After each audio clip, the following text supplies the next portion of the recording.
여러분들에게 평안을 전합니다. 오늘은 요한복음 강의 85번째 시간이 되겠습니다. 요한복음 6장 64절에서 69절 너희도 가려느냐.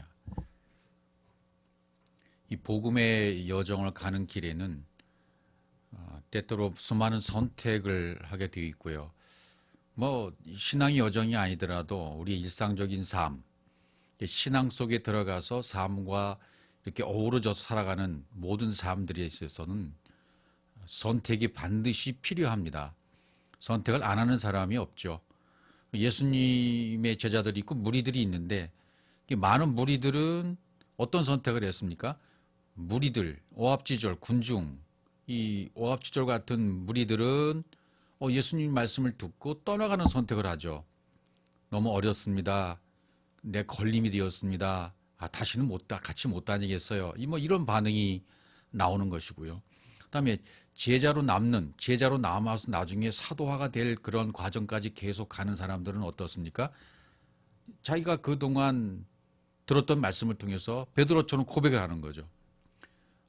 너희도 가려느냐 이렇게 질문을 하셨을 때 베드로가 고백했던 것처럼 영생의 말씀이 주께 있사오니 우리가 어디로 가오리까, 이런 고백을 하면서 계속 주님과 함께하는 거죠. 우리 이 복음의 여정을 가는 오늘날의 수많은 진리를 추구하는 구도자들, 지 안에 거하는 자들도 역시 이 안에 수많은 혼돈과 아픔과 고통과 고난 가운데서 선택을 하게 되어지고, 말씀을 선택할 것이냐 아니면 말씀이 아닌 내 생각을 선택할 것이냐에 따라서 달라집니다. 내 안에 모든 것이 다 있기 때문에 그래요. 다음에 가룟 유다 할 때도 좀 살펴보겠지만 내 안에 모든 것이 다 들어있거든요.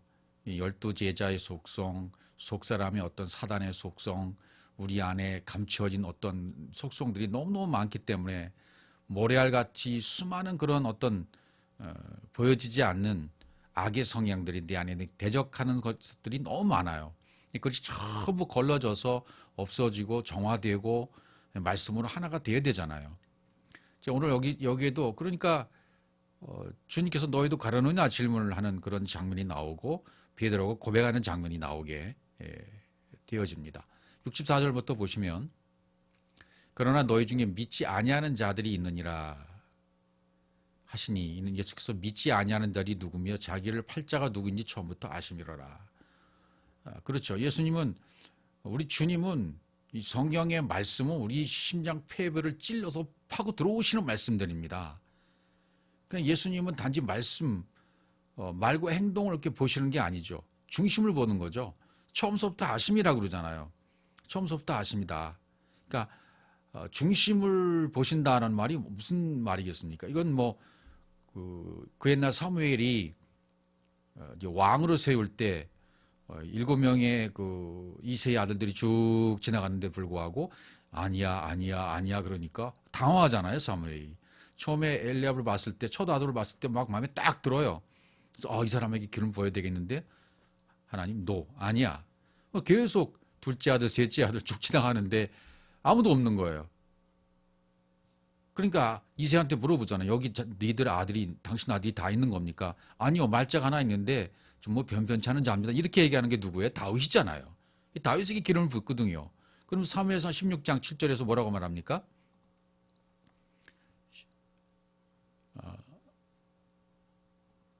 16장 9절 여호와께서 사무엘에게 이르시되 그의 용모와 키를 보지 말라 그러죠. 그의 용모와 키를 보지 말라. 내가 이미 그를 버렸노라. 내가 보는 것은 사람과 같지 아니하니 사람은 외모를 보거니와 나 여호와는 중심을 보노니라. 이렇게 말씀하셨어요. 중심을 본다. 중심을 본다는 말이 뭘까요? 중심. 그냥 그 말로도 그냥 어느 정도 알 수 있잖아요. 중심 보신다 그러면 그건 레바브라는 단어가 되어 있는데 하나님의 것, 하나님의 속성, 하나님의 뜻, 그것과 똑같이 내 안에 담겨 있느냐 없느냐 그거죠. 그러니까 하나님이 네 안에 있느냐 없느냐 그 말이에요. 하나님의 것, 하나님의 속성, 하나님으로 만들어진 그 모양이 네 속에 그대로 똑같이 있어 없어 그런 거잖아요. 중심을 보신다는 얘기는. 그러나 사람은 뭐예요? 겉모습을 보게 돼 있죠. 외모를 보게 돼 있죠. 가진 것을 보게 돼 있죠. 그러나 하나님 보시는 것은 절대로 겉으로 보는 외모를 보시지 않습니다. 중심을 보십니다. 여호와는 중심을 보신다는 말은 뭐예요? 그 안에 내가 있느냐 없느냐예요. 누가? 여호와가. 하나님이 있느냐 없느냐, 말씀이 있느냐 없느냐, 진리가 있느냐 없느냐, 하나님의 형상을 닮은 모습이 네 안에 담겨 있느냐 없느냐, 그것을 보신다는 말씀이 되는 것입니다. 그러니까 결국은 우리 어떤 외적인 열심, 그건 아무 소용이 없어요. 그분이 다 만들어 가시는 것이고, 내 면에 진실한 믿음, 그것으로 만들어 가시는 그분의 열정, 그분의 사역, 오로지 그분이 그렇게 만들어 가시는 것이지, 내가 뭐 잘나서 똑똑해서 그런 건 절대로 아니거든요. 여러분, 제 안에 아무것도 없어요. 뭐 똑똑함? 옛날엔 그런 줄 알았죠. 옛날에 뭐 공부 열심히 하고 뭐 뭐든지 열심히 하면 되는 줄 알았었는데, 이 사람의 열정과 열성에서 나오는 것이 아니라 오직 하나님이 그 중심을 보시고 그 중심, 인격, 그릇, 사람 그릇이 있어야 되잖아요. 그릇은 사실은 다른 것 같아요. 인생을 살아가는 사람들의 속에 인격, 그리고 중심, 그것은 그릇은 다 달라요. 그래서 옛날에도 뭐 훌륭한 사람, 뭐 인물 전에 쭉 보면 그 사람들이 가지고 있는 그 그릇 자체, 그 사람이 태어나면서 가지고, 유전자가 가지고 태어나서부터 가지고 있는 그 속성 있잖아요. 그 인격이 있고 그릇이 있고, 이게 다 다른 거죠. 그러니까 인간관계를 맺자보다면 여러분이 다 아실 수 있잖아요. 그것은 저 사람이 그릇은 좀 크다, 저 사람이 그릇은 좀 작다, 뭐 이런 것을 그냥 알 수 있어요. 그런데 가장 큰 인격, 가장 큰 그릇은 뭐예요? 하나님의 것이 그 속에 들어가느냐 아느냐예요. 하나님의 형상이 그 속에 들어갔느냐 안 들어갔느냐, 그 속에 담겼느냐 안 담겨 있느냐, 그걸 보신다는 거죠, 하나님께서는요. 그래서 그것을 이루시기 위해서 아버지가 계속 연합을 이루어 가시는 겁니다. 6장 65절 보시면, 또 이르시되 그러므로 전에 너에게 말하기를 내 아버지께서 오게 하여 주지 아니하시면 누구든지 내게 올 수 없다. 아버지께서 오게 하여 주시지 않으면 누구든지 내게 올 수 없다. 연합은 아버지가 이루신다, 그 말이죠. 오로지 모든 일은 아버지가 행하신다. 아버지가 하신다는 거예요, 아버지가. 예수님께 오는 거, 이게 반복적으로 지금 계속 말씀하시거든요. 믿음은 전적으로 하나님의 은혜다라는 거예요. 우리의 이성과 의지로 열심으로 열정껏 따를 수 있다는 거, 그것은 사람의 생각이죠. 사람의 판단이죠. 그러나 아버지께서 우리를 이끌어 주실 때 우리는 그때 진정한 믿음을 가진 자, 하늘의 사랑을 가진 자가 될 수 있는 거죠. 그렇게 돼야 돼요, 사실은. 전적으로 하나님의 은혜로 되어진 자는 아무 말도 안 해요. 그런데 자기가 뭔가 해서 됐다는 사람은 큰 소리 치죠. 그 은혜, 날마다 그 은혜 속에서 날마다 죽으면서 그 은혜를 기억하면서 하루하루를 살아가야 되는 이유가 바로 거기에 있는 것이죠. 그래서 6장 전에 보았던 말씀이에요. 44절입니다. 나를 보내신 아버지께서 이끌지 아니하시면 아무도 내게 올 수 없으니 오는 그를 내가 마지막 날에 다시 살리리라, 이렇게 말씀하십니다.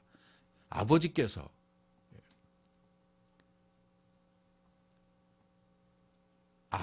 이끌지 않으시면 우리 주 예수 그리스도 아들이신 주 예수 그리스도께로 올 자가 없다. 아무도 올 자가 없다. 아버지께서 이끄셔야 된다, 그 말이죠.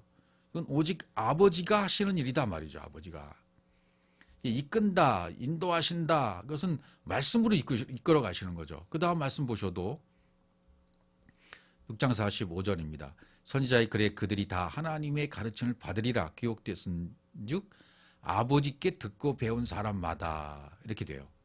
아버지께로부터 듣고 배운 사람마다 내게로 온다.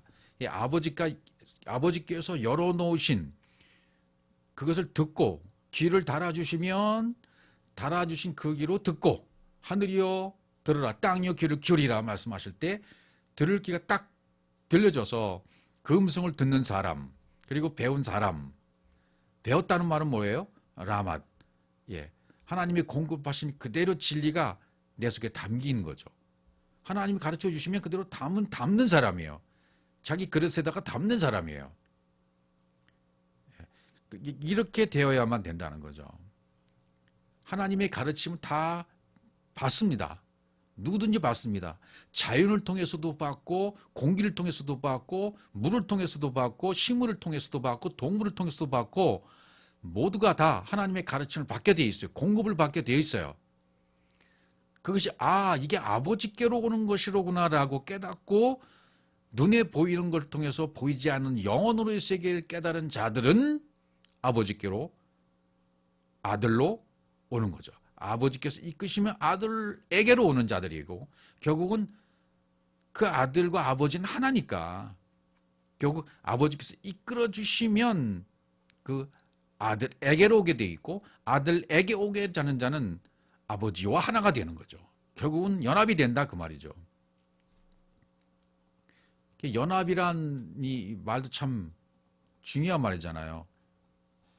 요한복음 3장 27절도 요한이 대답하여 이르되 만일 하늘에서 주신 바 아니면 사람이 아무것도 받을 수 없느니라. 아주 정확하게 얘기해 주고 있어요. 하늘에서 주신 바가 아니면 사람이 아무것도 받을 수 없다. 그렇죠. 하늘에서 주신 것을 땅에 있는 내가 열고 그걸 받아야 돼요. 내 그릇으로 받아야 돼요. 사람인 하나님을 받을 수 있는 하나님을 받아들일 수 있는 그릇은 사람밖에 없거든요. 짐승은 안 되는 거죠. 사람만이 될 수 있어요. 그래서 짐승이 네 발로 걸어 다니던 네 발로 걷던 짐승이 사람이 되어야 이제 여섯째 날까지가 끝장나면 7안식일이 되는 거죠. 요한복음 로마서 6장 4절 여기서 이제 연합에 대해서 얘기하고 있잖아요. 다박 연합이다. 연합이란 말이 굉장히 이게 중요한 말이 될 수 있잖아요. 하나님과 어떻게 연합이 될 수 있느냐. 내 안이 열려서 말씀과 교통이 되는 거죠. 연합이래요. 말씀과 교통이 돼서 말씀과 하나가 되면 연합이 되었다. 이렇게 말하는 거잖아요. 그러므로 우리가 그의 죽으심과 합하여 침례를 받음으로 그와 함께 장사되었나. 이건 아버지 영광으로 말미암아 그리스도를 죽은 자 가운데 살리신 것 같죠. 우리도 또한 새 생명 가운데 행하게 하려 함이라. 5절 만일 우리가 그의 죽으심과 같은 모양으로 연합한 자가 되었으면 또한 그의 부활과 같은 모양으로 연합한 자도 되리라. 이렇게 말씀하셨어요. 그의 죽으심과 같은 모양으로 그의 죽으심,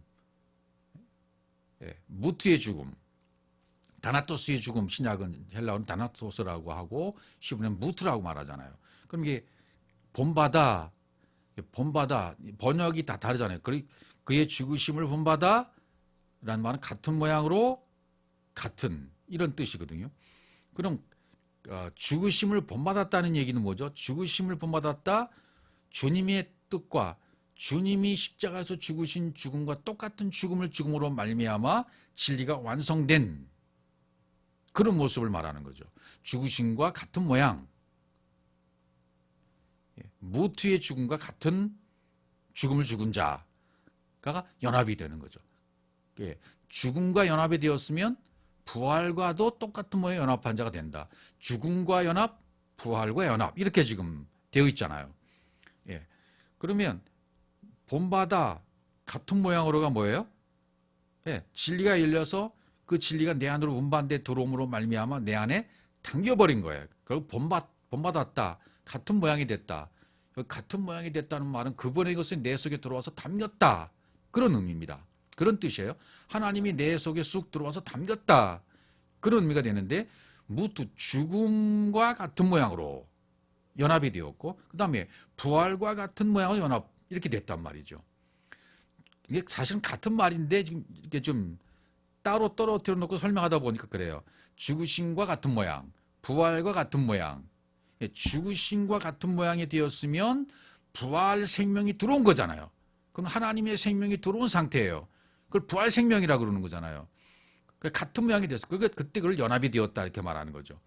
주님의 공급하심으로 완성된 생명이 온전하게 하나가 되었다. 하나님과 내가 하나가 되었다. 여러분 하나님과 내가 하나가 안 됐을 때를 살인이에요.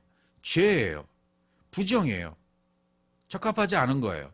그러나 화살이 정확하게 나를 맞춰서 그분의 말씀이 내 속에 관역이 딱 맞아 떨어졌으면 주님의 공급이 완성이 된 거예요.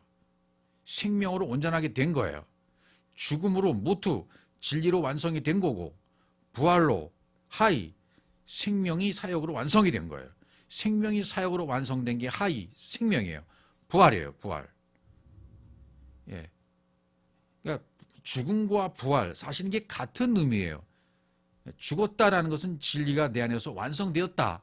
그래서 하나님의 생명이 내 안에 들어왔다라는 의미가 되는 것이고, 부활이다. 하이 그러면 생명이 사역으로, 성령의 사역으로 완성된 거예요. 하나님의 생명이 공급하신 것으로 내 안에 완성되었으면 부활인 거예요. 그러니까 죽음과 부활은 같이 가는 거예요. 같이. 같이 가는 거죠. 결국은 로마서 6장에서 말하는 연합. 이건 뭐예요? 하나님과의 연합을 말하는 거예요. 죽음을 통한 연합. 그랬으면 부활을 통한 연합과 같이 된 거죠. 죽음과 부활이 하나로 연합되어져서 하나님과 내가 하나가 된 거죠. 그러면 하나님의 생명이 내 안에 들어와 있는 자가 된 거예요. 하나님의 모습과 똑같은 모습을 같이 가진 자가 된 거예요. 이게 신기한 거죠. 이게 하나님의 법칙입니다. 하나님의 원리입니다. 그렇게 우리가 만들어가는 거죠. 만들어져 가는 거죠. 골로새 2장 2절. 이는 그들로 마음의 유한을 받고 사랑 안에서 연합하여 확실한 이해의 모든 풍성함과 하나님의 비밀인 그리스도를 깨닫게 하려 함이라. 예. 연합이 되면, 사랑 안에서 연합이 됐다면 하나님의 사랑이 내 안에 들어왔다는 얘기는 뭐예요? 하나님의 속성이 내 안에 들어온 거예요. 예. 그분의 모든 호흡이 내 안에 들어와서 호흡하는 거예요, 같이. 그게 사랑이잖아요. 그러면 어떻게 된 거예요? 하나님의 비밀인 그리스도를 깨닫게 된 거예요. 예. 이게 하나님의 비밀이 그리스도였구나. 하나님의 연합의 비밀이 바로 그리스도였구나. 그리스도를 깨달으면 그 비밀을 다 깨달은 거예요. 성경의 비밀을 다 깨달은 거예요. 모든 키의 열쇠인 예수 그리스도를 통해서 성경의 모든 비밀이 열려지기 시작한 거죠. 깨닫게 된 거죠. 깨달았다라는 말, 이것도 굉장히 중요하잖아요. 깨닫다, 뭐 이렇게 설명할 때 깨어났다, 깨달았다, 뭐 이런 말. 말씀이 살아서, 말씀을 받아 그 말씀으로 살아난 자가 되었다. 말씀의 의미가 내 속에 들어와 버리니까 그 말씀의 뜻이 무엇인지를 알아버린 거예요. 하나님의 비밀이 뭔지 알아버린 거예요. 아, 그리스도였구나. 성경의 열쇠는 그리스도였구나. 이 그리스도란 열쇠로만 이 성경이 열릴 수 있는 거구나. 성경의 모든 말씀은 전부 그리스도로 풀어지는구나. 예수와 그리스도, 예수 그리스도로 다 풀어지는 게 성경이구나. 그럼 창세기 1장 1절이 풀어지는 거예요. 태초에 하나님이 천지를 창조하시느니라. 하늘과 땅이 통일되는 그 법칙을 깨달아 아는 거죠. 내가 만들어지는 거죠. 아들로 창조되는 거죠. 베레시트가 성취되는 거죠. 모든 사랑과 믿음이 시작 지점이 창세기 1장 1절에서 완벽하게 다 이루어지고 온전하게 되는 구절이 되는 거죠. 그것을 설명하는 비밀이 바로 그리스도라는 열쇠예요. 십자가에 죽고 부활하신 생명이 되신 부활 생명으로 다시 우리 속에 들어오신 그분의 생명이 들어오면 이 모든 비밀이 열려져 버리는 거죠.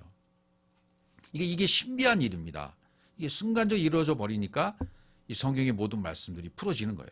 어떤 사람은 이렇게, 어떤 사람은 또 저렇게 여러 모습으로 설명은 다르게 할 수 있습니다. 그러나 핵심은 예수 그리스도가 비밀인 거예요. 그리스도가 비밀인 거예요. 하나님의 비밀인 그리스도를 깨달으면 다 깨달은 거예요. 열린 거예요. 하나님이 내 속에 들어와서 말씀이 되고 그 이름이 되고 진리가 된 거예요. 엘로미로 확정이 돼버린 거죠. 엘로미로 완벽하게 똑같이 이렇게 만들어져서 그분의 속성이 들어온 자가 되는 것이죠. 요한복음 66장 보면 그때부터 그의 제자 중에서 많은 사람이 떠나가고 다시 그와 함께 다니지 아니하더라. 이게 갈라지는 거예요. 많은 사람이 떠나가요. 함께 다니기도 싫어해요. 예수님 말씀, 주님이 하신 말씀은 우리 옷을 입을 때 아주 안 맞는 옷 입은 것처럼 불편하거든요. 이해하기 어렵거든요. 걸림이 되거든요. 등을 돌리게 됩니다. 떠나가게 됩니다. 말씀이 시험이 되기도 하고 걸림돌이 되기도 해요, 사실은. 그런 기간들이 다 이렇게 이루어져 가게 되어지면 아하, 이게 이래서 이렇구나 알게 되잖아요. 예수 대담에 그러니까 12 제자에게 지금 묻는 거예요. 너희도 가르느냐. 그 다음 구절에 나오잖아요. 예수께서 12 제자에게 이랬을 때 너희도 가려느냐 이렇게 물어봐요. 너희도 가려느냐? 그러니까 이렇게 질문을 하니까 베드로가 이제 나중에 답변을 하지 않습니까? 그러니까 결국 말씀 앞에서 하나님의 말씀 앞에서 이렇게 갈라지는 모습을 볼 수 있어요. 여러분 주변에도 볼 수 있잖아요. 이 진리의 말씀을 듣는 사람들이 이 길을 계속해서 복음의 여정을 가는 사람들이 있고 이 여정을 가다가 떨어져 나가는 사람도 있을 거예요. 수많은 사람도 있어요. 아예 여기에 입문도 못하는 사람이 수두룩하지만 여기에 들어온 사람, 교회 안에 들어왔다고 진리에 입문된 건 아닙니다. 말씀이 열려야 되고 그리스도의 비밀을 깨달아야 되는데 그것은 율법 교회, 종교의 틀을 깨고 벗어나야만 그게 보여지거든요. 종교의 틀을 잇고 있을 때는 도저히 보여지지 않는 세계입니다. 열려지지 않는 세계입니다. 종교의 틀을 깨고 종교의 옷을 벗고 율법의 옷을 벗어버릴 때만 진리가 보여지기 시작하고 보이지 않는 세계가 보이기 시작해요. 그동안 보이는 것들만 보았는데 이 보여지는 것들은 보이지 않는 것들을 위해서 존재했던 것이네 라고 깨달아져요. 만물을 보고도 깨달아져요. 계절을 보고도 깨달아져요. 동물, 식물을 보고도 깨달아져요. 온통 자연 만물을 통해서도 보이지 않는 세계에 하나님이 만들어 오신 그 진리의 세계가 보여지기 시작하는 겁니다. 누굴 통해서? 그리스도를 통해서, 영을 통해서, 진리를 통해서 이게 보여지는 거예요. 그래서 그렇게 보여지기 시작했을 때 말씀을 붙들고 말씀과 같은 길을 떠나가게 되는 거죠. 그럼 그분과 하나가 되는 거예요. 빌립보서 3장 12절에 바울이 이렇게 고백하잖아요. 내가 이미 얻었다함도 아니요 온전히 이뤘다함도 아니라 오직 내가 그리스도 예수께 잡힌 바 된 그것을 잡으려고 달려가노라. 바울이 기록했을 이 당시에 바울은 이제 온전한 사도가 된 입장이잖아요. 근데 뭐라고 말해요? 내가 이미 얻었다함도 아니고 온전히 이룬 게 아니야. 난 그리스도 예수께 잡힌 바 된 그거 있지. 그거 잡으려고 달려가는 중이야. 이렇게 겸손하게 설명을 한 거예요. 이런 자세가 우리에게도 필요합니다. 난 다 됐어. 모든 것이 다 됐어. 난 다 깨달았거든. 그리고 뒤로 딱 아무것도 안 하고 그냥 난 다 됐다고 얘기하고 생활도 아무렇게 하고 말도 아무렇게나 하고 거짓말도 하고 남이 이렇게 도둑질하기도 하고 이런 모습으로 살아간다면 이건 아니잖아요. 정말 하나님의 진리에 붙잡혀서 말씀에 붙잡혀서 그리스도에게 붙잡혀서 비밀인 그리스도를 깨달은 사람은 그 모습이 달라지게 돼 있습니다. 말과 행동이 달라지게 돼 있어요. 옛날에 내 모습, 추잡한 내 모습, 더러운 내 모습, 율법 안에 살아왔던 내 모습이 너무나 더럽게 보이는 거죠. 그러니까 그걸 이제 말씀 안에서 그것을 새롭게 살아가기 위해서 순간순간 날마다 죽는 모습으로 날마다 죽노라 그 모습을 가지고 하루하루를 살아가는 겁니다. 잡으려고 달려가는 겁니다. 바울처럼. 그 다음 또 말씀 뭐예요? 형제들아 나는 아직 내가 잡은 줄로 여기지 아니하고 오직 한 일 곧 뒤에 있는 것은 잊어버리고 앞에 있는 것을 어떻게 하라고? 잡으려고. 앞에 있는 것을 잡으려고 푯대를 향하여 그리스도 예수 안에서 하나님 위에서 부르신 부름의 상을 위해 달려가노라. 이 자세가 너무나 훌륭한 거예요. 바울의 이 모습이. 이 성경을 기록했을 때 빌립보 교회를 향한 이 바울의 이 고백이 이 기록이 너무나 위대하게 보이는 거예요. 푯대가 뭡니까 그러면? 뒤에 있는 거 잊어버리고 율법에 있는 것은 잊어버리고 앞에 있는 것 진리, 생명, 성령, 영생 그걸 잡으려고 푯대를 향한 푯대가 뭐예요? 하나님으로 연합된 하나님과 하나 된 연합을 위하여 아까 로마서에서 말한 죽음과 연합, 부활과 연합. 그래서 하나님과 하나 되는 연합 지점, 그걸 푯대라고 말할 수 있죠.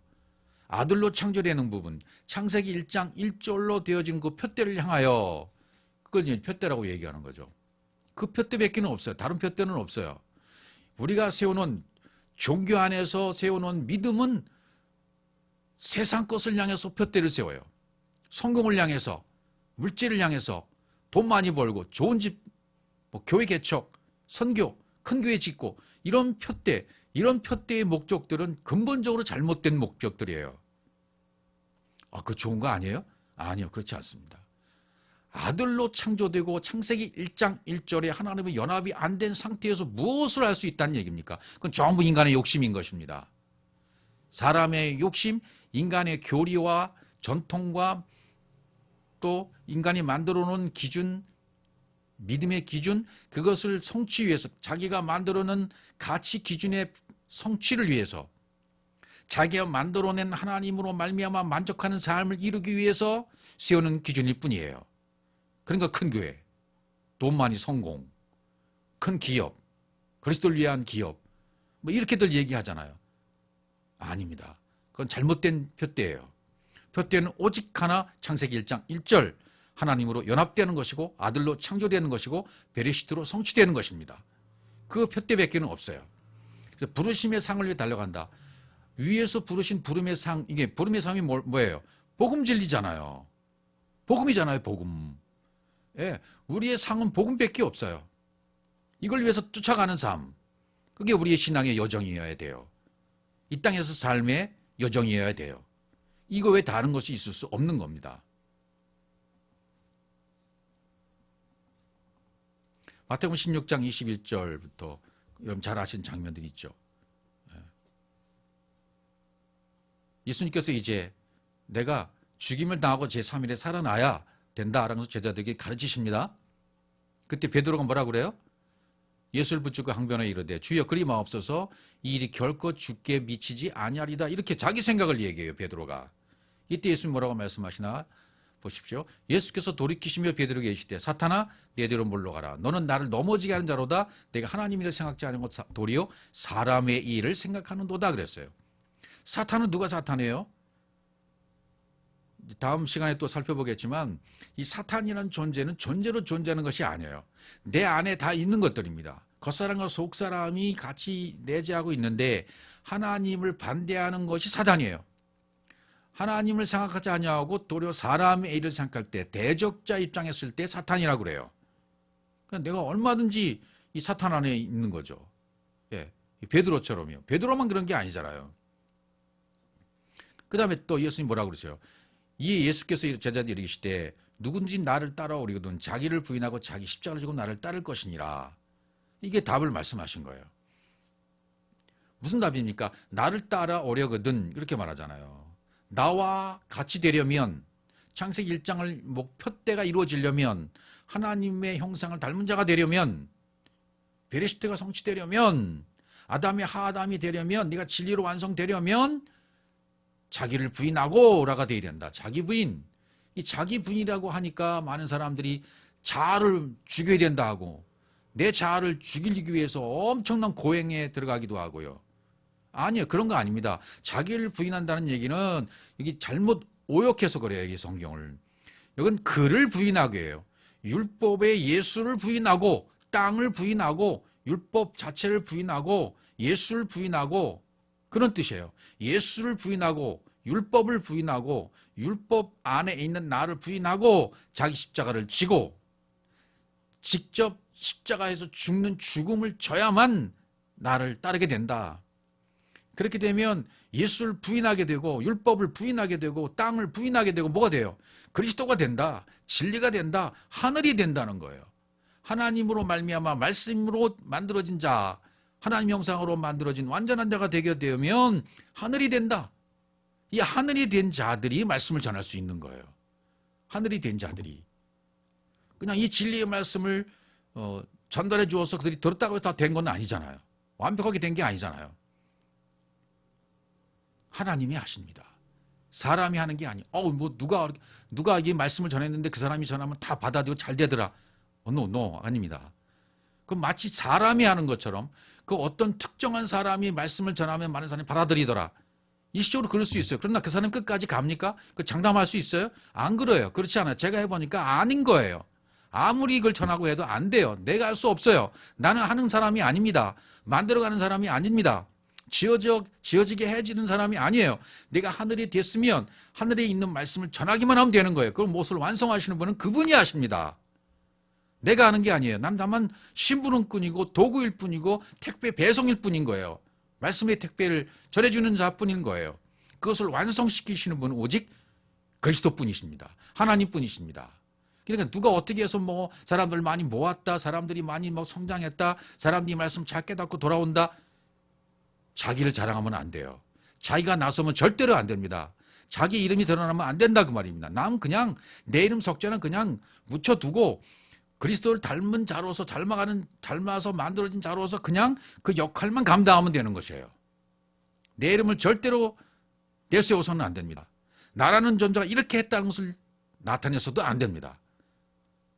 내가 여러분들에게 이렇게 전했는데 여러분들 이것도 못 깨닫습니까? 그런 말도 안 돼요. 내가 그 사람 전해보니 그 사람이 잘 따라오더라. 나를 또 만나기로 안 하더라. 얼마나 그렇게 될 수 있어요. 그러나 자기 조심해야 돼요. 자기를 드러내지 말아야 됩니다. 십자가 밑에 죽여야 돼요. 십자가 밑에 나는 완벽하게 녹아 들어가 있어야 돼요. 오직 그리스도만 나타나야 되고 그리스도만 자랑되어야 되고 그리스도의 뜻만 나타나야 돼요. 누굴 통해서? 나를 통해서. 그것이 그리스도의 편지예요. 그리스도의 향기예요. 향기 나는 사람인 것이고 하늘이 된 자로서 복음을 전하는 자의 입장이에요. 그렇게 되어야 됩니다. 다니엘서에 있는 말씀도 보시면 12장 2절입니다. 땅의 티끌 가운데 자는 자 중에서 많은 사람이 깨어나 영생을 받는 자도 있겠고 수치를 당해서 영원히 부끄러움을 당할 자도 있을 것이며, 땅의 티끌 가운데 자는 자 중에서 많은 사람이 깨어나는 사람이 있다. 깨어난 사람이 뭐예요? 말씀을 받아서 살아나는 자가 있다. 말씀을 받아서 말씀으로 살아나는 자가 있다. 그러면 영생을 받는 자가 되는 거죠. 그러나 반대로 수치를 당해서 영원히 부끄러움을 당할 자도 있을 것이다. 깨어나지 못하고 영생을 못 받으면 어떻게 돼요? 그냥 소멸되어 버리는 거죠. 12장 3절 지혜 있는 자는 궁창의 빛과 같이 빛날 것이요 많은 사람을 옳은 대로 돌아오게 한 자는 별과 같이 영원토록 빛나리라. 이건 뭐 옛날에 전도 많이 하면 전도 많이 한 사람들에게 이런 말씀들을 해주고 했었잖아요. 그런 의미로 쓰는 말씀이 아니잖아요. 이 궁창이란 라케아라는 궁창이라는 말도 대단히 중요한 말이거든요. 궁창 위에 물 있고 궁창 아래에 물이 있는데 그 윗물과 아랫물이 하나 되는 것이잖아요, 결국은. 그럼 궁창이라는 의미도 뭡니까? 라케아라는 궁창이라는 의미도 영을 통해서 선포된 말씀이 들어와서 교통이 되어지면 그 말씀대로 만들어진다는 의미예요, 궁창이. 말씀의 교통이 되어서 그 말씀대로 똑같이 만들어지면 궁창이 되는 거죠. 하늘과 땅이 통일된 자가 되는 거예요. 빛과 같이 빛날 것이요. 지혜 있는 자는 궁창의 빛과 같이 빛날 것이 이렇게 돼 있잖아요. 지혜 있는 자는 뭐예요? 만들어진 자죠. 궁창의 빛과 같이 빛난다는 얘기는 뭡니까? 영이 말씀으로 지어지고 만들어져서 영이 된 자. 그래서 그 영으로 하나님의 호흡과 똑같이 호흡하는 자가 되게 된다. 그런 의미가 되는 거죠. 또 사람을 옳은 대로, 많은 사람 옳은 대로 돌아오게 한 자, 이건 짜다크의 의가 된 자는 그런 뜻이죠. 예, 말씀이 열려서 그 안에 적용돼서 말씀과 같이 똑같이 된 자, 말씀과 똑같이 되게 전한 자, 그런 자는 어떻게 돼요? 별과 같이 별이 되는 거죠. 별. 코카부, 예, 별과 같이 영원토록 비치리라. 별이 되는 거예요. 영원토록 비치리라는 말은 올람, 영혼의 상태로 된다는 뜻입니다. 영혼의 상태는 뭐예요? 그분이 가르치시고 그분이 분배하신 대로 그대로 담겨진 상태로 영원으로의 상태로 계속되는 것을 얘기하는 거죠. 대단히 중요한 말인데 이게 잘 이해가 안 가는 부분들이 될 수 있어요. 영혼의 상태가 뭔가? 영생이잖아요, 영생. 예, 그것이 어떤 상태인지 설명하기가 쉽지는 않지만 그러나 성경에 충분히 설명을 해놨어요. 예. 결국은 베드로가 그 다음에 뭐라고 말했나요? 영생의 말씀이 주께 있사오매 이렇게 얘기하잖아요. 시몬 베드로가 뭐라고 그래요? 6장 68절 주여 영생의 말씀이 주께 있사오니 우리가 누구에게로 가오리까? 누구에게로 가느냐가 중요한 거죠. 누구에게로 가야 돼요? 그리스도에게로, 예, 하나님에게로, 어디 영생의 말씀이 있는 자에게로 가는 방법밖에 없는 거죠. 세상에 수많은 사상이 있습니다. 수많은 종교가 있습니다. 영생의 말씀은 그러나 오직 우리 그리스도에게만 있습니다. 그래서 베드로는 다른 길이 없다고 고백하는 거예요. 말씀이 주께 있으면 우리가 누구에게로 가오리까? 다른 길은 없습니다. 오직 그리스도의 길밖에 없습니다. 길이요 진리요 생명 되시는 예수 그리스도께 밖에 갈 길이 없습니다. 라는 고백이죠. 이 고백은 우리에게도 가야 돼요. 계속 이 길을 가야만 합니다.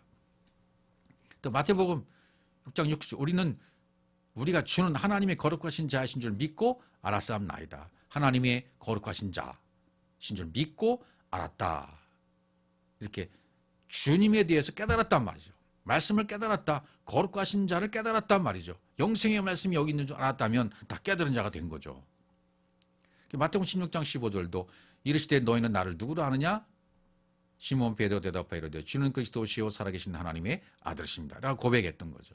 이 고백은 사람이 할 수 있는 고백이 아니에요. 그 안에 말씀이 들어와서 말씀으로 말미암아 이루어지는 고백이 되어지는 고백이 되는 거죠. 시편 133편 1절에 있는 말씀도 이 연합에 대해서 설명을 하거든요. 보라가 형제가 연합하여 동거함이 어찌 그리 선하고 아름다운고. 여기 형제가 연합했다는 말은 우리 유괴 형제를 말하는 거 아니죠. 형제는 그리스도밖에 없어요. 우리의 형제는 그리스도. 그리스도와 내가 하나 되는 연합은 이 동거함이 어찌 그리 선하고 아름다운가. 그리스도와 내가 하나 되는 연합, 이게 가장 최고라는 거죠. 토브란 아름다운 것이라는 거죠. 이거 외에 다른 것이 없다는 거죠. 그래서 연합하여 동거했던 같이 산다는 거잖아요. 그분이 내 속에 들어와서 나와 함께 사신다는 거죠. 그러니까 동행이란 말하는 건 차원이 다른 거예요. 동행이란 말은 같이 걸어간다는 얘기잖아요. 두 인격체가 같이 걸어가는 것을 동행이라고 하지만 두 인격체가 하나가 되어서 한 몸이 되어서 연합체가 되어서 같이 가면 그건 동행이 아닌 거죠. 함께 사는 거잖아요. 동거가 되는 거죠. 동거. 그분이 내 속에 들어왔고 그리스도와 내가 하나가 되었으면 동거가 되는 거죠. 같이 살아가는 거예요. 예, 내 안에 그분이 들어오셔서 하나가 된 거예요. 나에게로 들어와 나와 하나가 되신 거죠. 내 속에 들어와서. 그 다음에 그 뒤에 있는 말씀 또 보시면 머리에 있는 보배로운 기름이 수염 곧 아론의 수염이 흘려서 그의 옷깃까지 내린 같고, 이 연합한다는 의미를 좀 설명하는 거예요. 연합의 의미를 좀 설명하고 있는데 머리에 있는 보배로운 기름이 수염 곧 아론의 수염이 흘려서, 이건 옛날에 제사장들이 이렇게 기름을 붓는 모습이잖아요. 성령의 기름 부심이라고 말할 수 있는데 하나님의 형상과 진리로 완성된 성숙한 그리스도로 세워진 자. 여기 그 다음에 수염이란 말은 자켄이란 말인데요. 이건 나이가 많고 성숙한 자, 라반이 된 자, 늙은 자, 수염.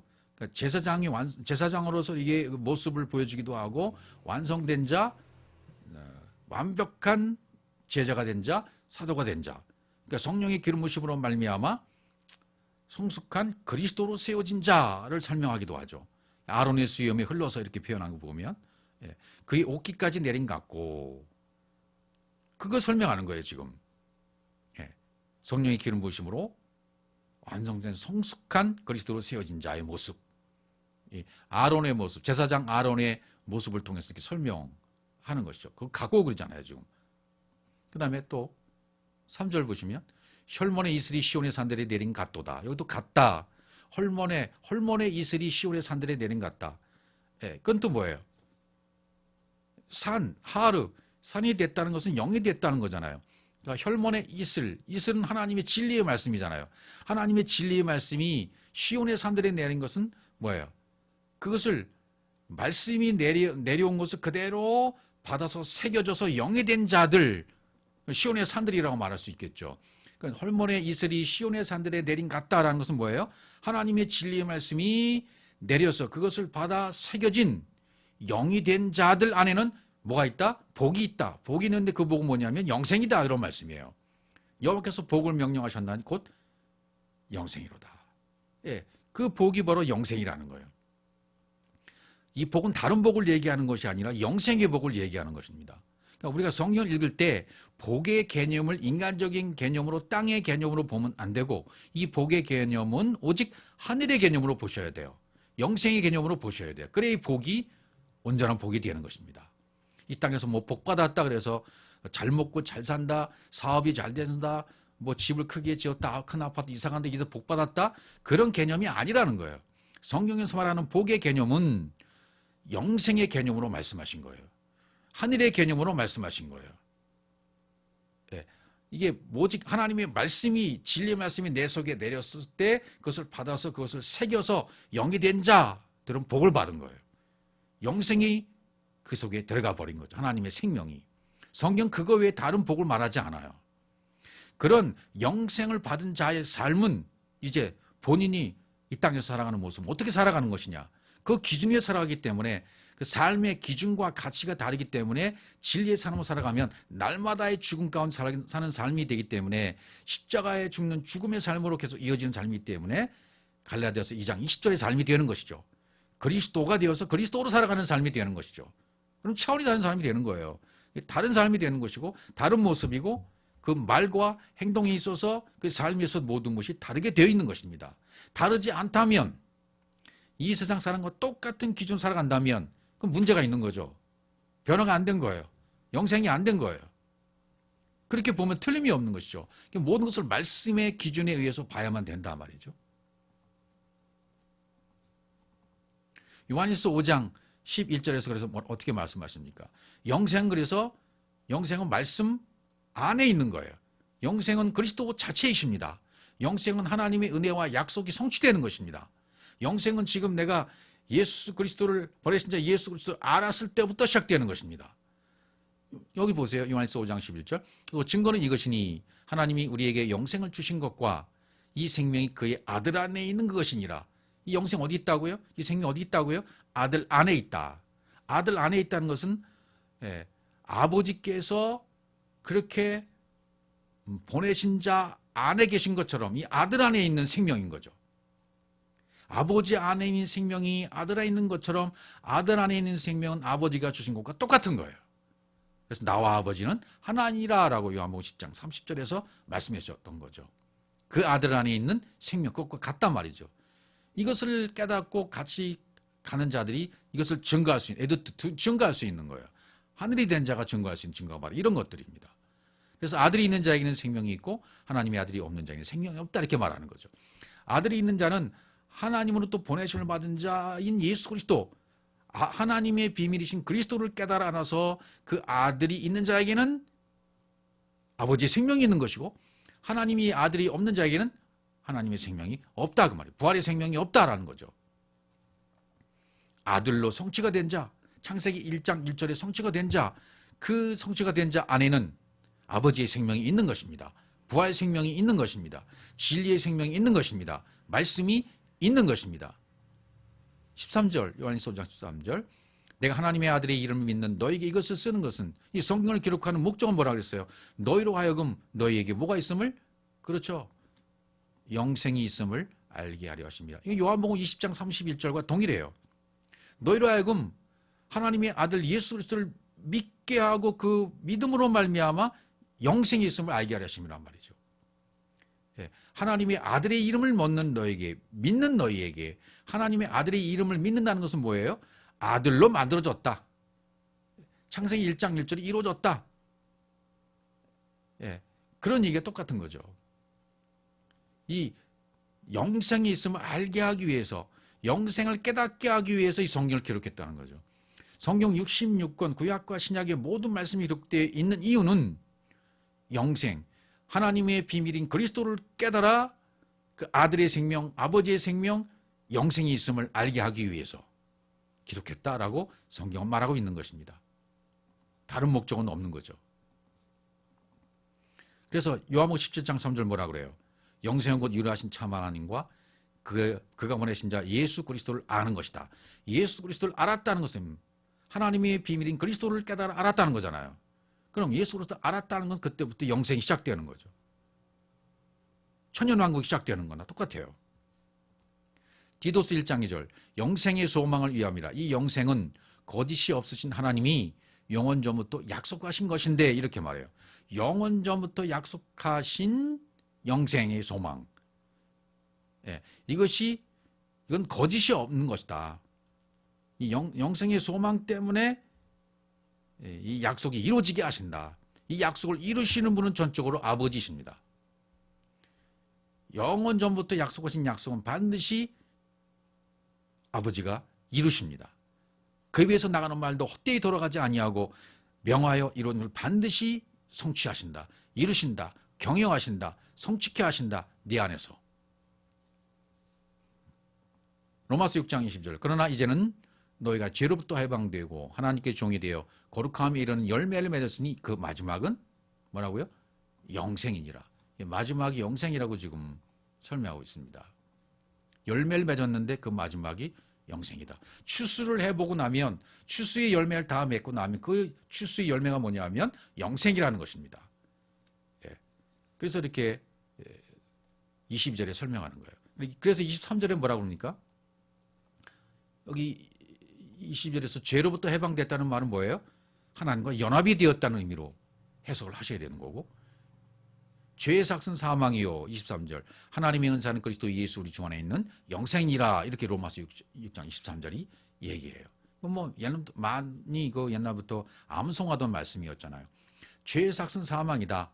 이 죄가 하나님과 연결이 안 고 연합이 안 됐던 그런 모습, 연결이 안 된 상태로 그냥 있으면 이건 그냥 소멸이다, 사망이다. 그러나 이 죄가 없어지면, 죄로부터 해방되어지면, 하나님과 연합이 되어지면 생명이라는 거죠. 그래서 하나님의 은사는 그리스도 예수 우리 주 안에 있는 영생이라 라고 6장 23절이 명확하게 설명을 해주고 있는 것입니다.